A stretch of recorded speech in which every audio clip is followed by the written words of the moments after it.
and I'll find it in the yard cutting the grass. And what's happened is that the land there before he built his home was evidently the previous ownership down the line was owned by what you call mountain witches. So, he'll get people who have come through the property before he built his home.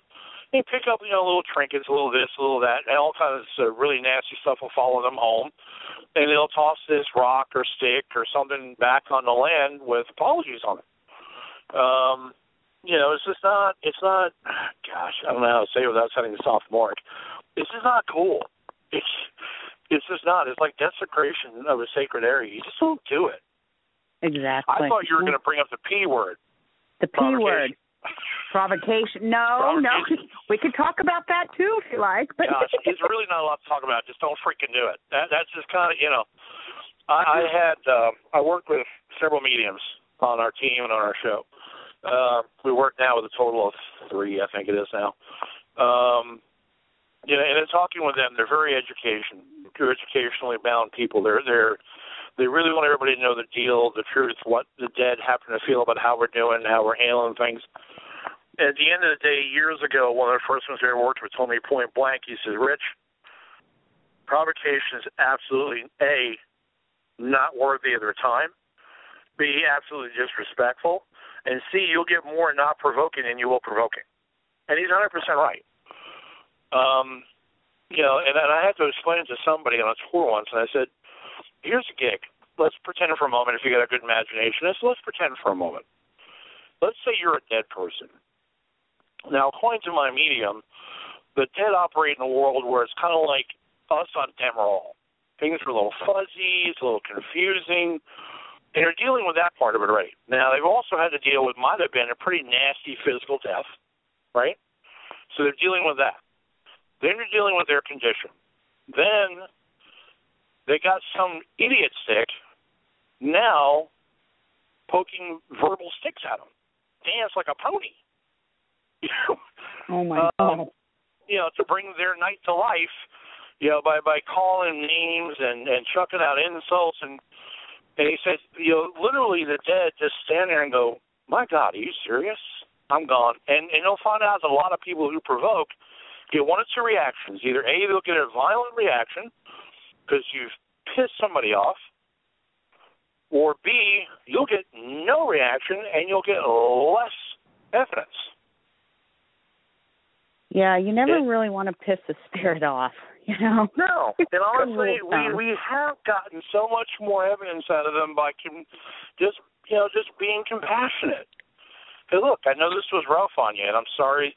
We're trying to bring your story to light. Can you talk to us about what's going on? What's happening with you? And my God, the amount of EVPs and stuff we've gotten out of being compassionate and being real is more than I ever did being the, forgive me for saying, I'm just going to say, the Zach Bagans of TV. Years ago, right. I was him. I was the guy that's going to poke the stick at you. I was a big old bar bouncer. I came with a ton of attitude, and I thought they would react better if I did it. They'd put on a show for us. I was so wrong, it wasn't even funny. Does he realize that because I've made comments, not to put that individual down, but I've made comments when I've watched that show, like, you never speak to someone like that, or you should never talk to the dead. It's theatrics. I know it. It's theatrics. He doesn't really, and if he was standing right here and telling the same thing, he has nothing he can do with me anyway. It's just, I'm grown, he's grown, we're men, we put our pants on the same way, I'd slap him in the head if he got stupid. But the thing is, at the end of the day, is that it's so disrespectful, and all you're doing is you're teaching the general public that, A, you think you're a badass, B, that it's appropriate to talk to the dead that way, and C, you think it's cool. Because he's gone through waves where he's done it, and then, at the end of a season, he's doing it. The following season, he comes out with an open statement of, last season I thought I might have had attachments, so I went ahead and got myself cleansed, and I don't think we're going to provoke anymore. And then 4 shows into the season, he's provoking again. He can't help himself. Of viewership. He's an Aries. He can't help himself. He's what? Oh, an He's Aries. An Aries. Oh. He can't help himself. My mind went in the wrong direction. I wasn't sure what you said. All I know is I was coming up with something completely different. And again, I get it. He's going to sell a show, right? Right. But you don't have to do that to sell a show. I've had more people that would send me feedback in hours going, man, I love your show. There's no BS. There's no faked evidence. It is just pure natural ghost hunting with real evidence that we can sit back and enjoy intelligently, and I'm taking it. You know what I mean? And that's what I get from feedback, and that's why we do what we do. I'm not an arrogant guy on camera. I'll talk to the camera like you're my best friend. Right. Nobody on my team is a hierarchy or anybody in a hierarchy than me or lower. We're all in the same plane. I mean, there's always going to be some kind of pecking order before the investigation begins. When that investigation begins, everybody's got their jobs, everybody's got their roles, and they're all just as important as the other. Personality is a little different on camera, but the thing of it is we're not going to do anything that's going to jeopardize our integrity in the viewer. Absolutely. And especially with the dead. I want to ask you. Yeah. I agree. That is never disrespect the dead. That's one of my mantras as well. You show respect at all times. Right. I have a couple of your EVPs that we downloaded to listen to, and the one I want, I'm going to try and play them all, and some of them aren't very long, but there's one in particular. I kept playing it and replaying it and replaying it, and my daughter was listening. It's the girl singing. Oh, the girl singing. Yes. Oh, I found that one fascinating. I found them all fascinating, but that one really I got the creeps. I got kind of the chills going, oh, wow.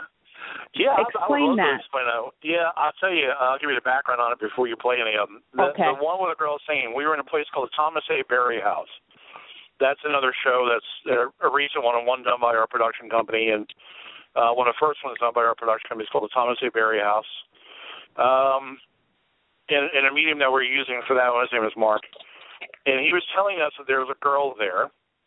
And he told me her name now, forgive me, I can't remember. It's in the show, he'll tell you. But what it is that she liked to work with harmonics. She would sing to let you know she was there.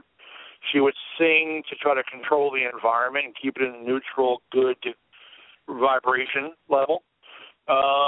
She would just sing. That was her way of communicating. Now, she dealt with a lot of, a couple of ugly guys, as you'll hear in the show with EVPs. One guy in particular, I think his name was Robert. He's real, but the girl, Mark said before he even did, he was doing an automatic writing session, and he even said, before he did that, before he went upstairs with my wife, because my wife would work with him doing the automatic writing session, he said long before he went up there, he said, she likes to sing. So you need to be prepared to maybe hear some singing. And the camera guy, when he was filming the show, was really funny because he's never been in a paranormal before. So this guy with a very expensive camera sitting there filming his shot, and he's got his headphones on, listening to the feedback from the audio. And my wife's right in front of him, and then you got Mark the medium on the end of the table doing his automatic writing session. Just in the time he hears the girl sing, my wife said he about freaked out, the camera guy. And he said that he asked us to stop, and he pulled the headphones off of his head, put them on my wife's head. She could hear the girl sing, and my wife's like, oh, okay, that's cool. Oh, wow. We hear all of this stuff all the time, so to us it's kind of like, well, that's great. But it was such a real, to me, it was a real value to what the real good mediums can do. Because, again, Mark talks about this well before he even gets into the automatic writing session. And then the same little girl, when he was downstairs in the living room while we were doing an EVP session, jumps him. Oh, wow. And he starts channeling her singing again. It was pretty crazy. Let's see if we can. I just sent a message to my producer. And let's see if we can play that EVP. Denny, if you're listening, can you play that EVP? I just Facebooked you a message, hon. I'd like to play the OC girl singing.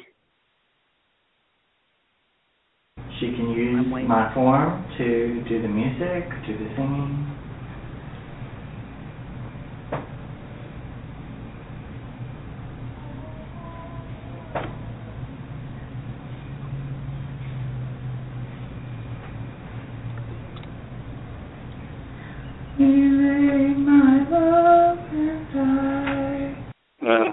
Wow. That's I kept replaying it because it sent chills down my spine. Well, and you heard Mark even say, right before it starts, he even says that she's going to use my body and my voice to, as well to be able to present her singing and everything else. And it was just, to me, it was a really great piece because we have mediums involved in every one of our shows for a couple of reasons. Number one, they're a phenomenal tool. If you have a good one, a right one, they're a phenomenal tool to use as an investigative measure. But they also bring a different edge to not only our show, but to the investigation, because they're so tuned in to what's going on. What they bring to the table is a lot better than what a K2 meter would. You know what I mean? So we use them a lot for that reason. Wow.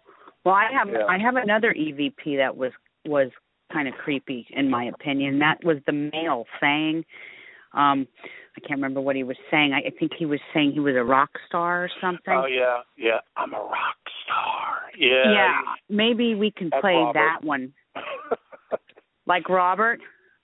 Yeah. Is that his name? Robert. That was the entity's name was Robert. All right, Denny, maybe we could play that one. This is the male saying, I'm a rock star. A rock god.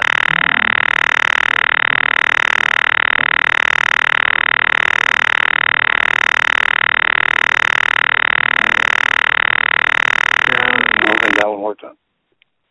Well.